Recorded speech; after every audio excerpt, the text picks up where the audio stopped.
ગરમી આવી ગઈ છે, સાથે કેરીની પણ સિઝન લઈ આવી છે. કેરી આવે એટલે આપણા ઘરમાં રસ તો બનતો જ હોય છે, પણ સાથે સાથે મેંગો શ્રીખંડ અને મેંગોની કેન્ડી કુલ્ફીની ડિમાન્ડ વધી જાય છે. તો આજે આપણે બનાવવા જઈ રહ્યા છે મેંગો પનીર કુલ્ફી. તો ચલો રેસીપી જોઈ લઈએ. જેના માટે મેં એક મિક્સર જાર લઈ લીધું છે. એમાં એક મોટો બાઉલ આપણે કેરીને કટ કરીને લીધી છે. એનાથી હાફ બાઉલ આપણે ક્રીમ લીધું છે.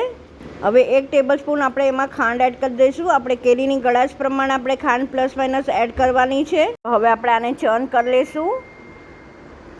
તમે જોઈ શકો ચર્ન થઈ ગયું છે. હવે આપણે આમાં હાફ કપ પનીર એડ કરી દઈશું. તમે પનીર પહેલાં પણ એડ કરી શકો ક્રીમ સાથે, પણ પછી એડ કરવાથી માવાની ઇફેક્ટ આપે છે પનીર, એટલે મેં ચર્ન થયા પછી પનીર એડ કર્યું છે. સાથે હવે આપણે પનીરના માપની ખાંડ એડ કરી દઈશું અને ચર્ન બી કરી લઈશું. તો ચર્ન થઈને રેડી છે ને મેં બાઉલમાં કાઢી લીધું છે. હવે આપણે કેપ્સ બધી આઈસ્ક્રીમની ભરી લઈશું, કેવિટીઝ. મેં અડધામાં નીચેના કેરીના ચંક્સ નાખ્યા છે. હવે આપણે એને કેરીનો જે પલ્પ બનાવ્યો છે માવા આઈસ્ક્રીમનો એ એડ કરી દઈશું, માવા કુલ્ફી. હવે આપણે એને ટેપ કરીને બધી એર કાઢી લઈશું અને હવે આપણે એના લીડ લગાવી દઈશું.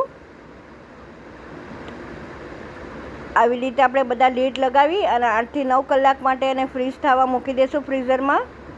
તો રેડી છે સર્વ થઈને મારી આઈસ્ક્રીમ. આઈ વિશ તમને મારી આ રેસીપી ગમી હશે.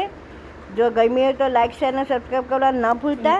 બસ આવીને આવી જ નવી રેસીપી સાથે ફરીથી મળતા રહીશું. Till then by, take care.